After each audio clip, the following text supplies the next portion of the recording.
Bonjour à tous, aujourd'hui nous nous retrouvons pour une nouvelle vidéo sur comment construire un schéma emboîté. Donc voici deux exemples de schémas emboîtés, le premier pour des espèces animales, le deuxième pour des espèces végétales. Donc on va essayer de comprendre comment on fait pour arriver à ce type de document, sachant que ce document permet de classer les espèces entre elles. Donc classer, ça va être de regrouper des espèces à partir d'attributs qu'elles ont en commun. Un attribut étant un caractère qui permet de classer les êtres vivants. Attention, tous les caractères ne font pas de bons attributs. Par exemple, le caractère L n'est pas un attribut qu'on peut utiliser puisque une aile de mouche est totalement différente d'une aile de poule. Donc il va falloir choisir les bons attributs pour pouvoir bien classer les êtres vivants. Pour classer les êtres vivants, on va les regrouper en groupes et en nombreux sous-groupes. On va obtenir ainsi une classification non pas basée sur des ressemblances, mais sur le partage de caractères précis. Alors ce qu'on appelle groupe, ça va être la réunion de tous les êtres vivants qui vont posséder un même caractère. Et à l'intérieur de ces groupes, on aura des sous-groupes qui vont nous permettre de réunir les êtres vivants possédant un ou plusieurs caractères. Le matériel nécessaire pour réaliser ce type de travail. Il vous faudra un crayon papier bien taillé, une gomme, une règle et des feutres ou crayons de couleur. Comment construire une classification emboîtée? Généralement, vous aurez une liste d'êtres vivants, soit des animaux, soit des végétaux. À partir de cette liste, vous allez devoir, première étape, décrire les êtres vivants en faisant la liste des attributs qu'ils possèdent. Ces informations vont être rassemblées dans un tableau et une croix va indiquer lorsqu'un être vivant possède un caractère. Donc, à partir de cet exemple, on remarque qu'il y a 6 êtres vivants, la coccinelle à 7 points, le doryphore, la vache, l'oie de Poméranie, le chien et l'âne.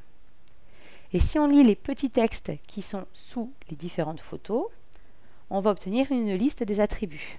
Tête, squelette externe, 6 pattes, 2 antennes, squelette interne, poils, mamelles et plumes. Une fois que j'ai repéré donc la liste des êtres vivants et la liste des attributs, je vais pouvoir, à l'aide de mon crayon papier et de ma règle, dessiner un tableau. Où d'un côté j'aurai mes attributs, de l'autre côté mes êtres vivants. Une fois que j'ai dessiné mon tableau, je vais donc devoir le compléter en mettant une croix à chaque fois que l'être vivant possède le caractère. Par exemple, la coccinelle à 7 points possède une tête, un squelette externe, 6 pattes, 2 antennes. Le doryphore possède une tête, un squelette externe, 6 pattes, 2 antennes. La vache possède une tête, un squelette interne, des poils, des mamelles. L'oie de Poméranie possède une tête, un squelette interne, des plumes. Le chien possède une tête, un squelette interne, des poils, des mamelles. Et l'âne possède une tête, un squelette interne, des poils et des mamelles. Une fois que j'ai complété mon tableau, je pense à lui donner un titre. Par exemple ici, tableau d'attributs de 6 animaux. Une fois que mon tableau est complété et que j'ai mis un titre, je vais pouvoir passer à la deuxième étape, qui consiste à classer les êtres vivants. Donc on va les regrouper en fonction des attributs qu'ils partagent, qu'ils ont en commun. On va donc créer des boîtes qui vont représenter un ou plusieurs attributs. Et les êtres vivants qui seront dans la même boîte partageront donc les mêmes attributs et vont se ressembler. Petite astuce, lorsque vous avez complété votre tableau, moi je vous conseille de mettre pour chaque attribut le nombre de croix qu'il y a et donc le nombre d'êtres vivants qui partagent cet attribut. Par exemple, ici pour tête, j'ai les 6 êtres vivants qui l'ont. Squelette externe, j'ai 2 croix, 6 pattes, 2 croix, antenne, 2 croix, squelette interne, 4 croix, poils et mamelles, il y en a 3, et plumes, il y en a 1. Ça va nous permettre en fait de pouvoir réaliser correctement le schéma emboîté en mettant les boîtes dans le bon ordre sans en oublier. Une fois que j'ai mis le nombre de croix qu'il y a pour chaque attribut, je vais donc repérer le groupe, c'est-à-dire l'attribut qui renferme tous les êtres vivants. Ici, ça va être l'attribut tête. Donc, je prends mon crayon papier, je dessine un grand cadre et je l'appelle tête. Lorsque je regarde mon tableau, je vois que le deuxième attribut qui va renfermer le plus d'êtres vivants, ça va être squelette interne. J'ai 4 êtres vivants dedans. Et ceux qui ont un squelette interne, ils ont une tête. Donc on va créer un sous-groupe dans le groupe tête qu'on va appeler squelette interne. Je regarde mon tableau et ensuite j'ai deux attributs qui ont tous les deux 3 croix, donc qui renferment 3 êtres vivants. Et si je regarde bien, ils renferment les mêmes êtres vivants. Ils renferment pour les deux vache, chien et âne. Donc je vais pouvoir fusionner les deux boîtes, en faire qu'une seule et l'appeler poil et mamelle. Cette boîte est un sous-groupe de la boîte squelette interne. Donc dans la boîte squelette interne, je vais créer un sous-groupe que je vais appeler poil et mamelle. Ensuite, lorsque je regarde mon tableau, je vois qu'il y a 3 attributs qui renferment 2 êtres vivants. Et ils sont identiques. Parce que le squelette externe, 6 pattes et 2 antennes, renferme à chaque fois la coccinelle à 7 points et le dorifort. Donc pareil, je vais pouvoir fusionner ces 3 attributs en une seule boîte, que je vais appeler squelette externe, 6 pattes et 2 antennes. Et ça, c'est un sous-groupe de la boîte tête.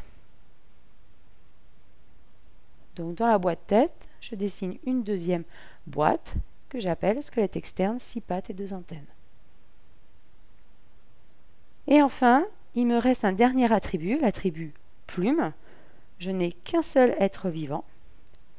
Et cette boîte va être un sous-groupe de la boîte squelette interne, parce que je remarque que l'individu qui a des plumes a aussi un squelette interne. Donc dans la boîte squelette interne, je dessine une nouvelle boîte que j'appelle plume. Ce que vous devez faire attention, c'est que vos boîtes doivent vraiment être bien distinctes les unes des autres. Vous voyez que la boîte mamelle et la boîte plume, elles sont totalement séparées de la boîte squelette interne.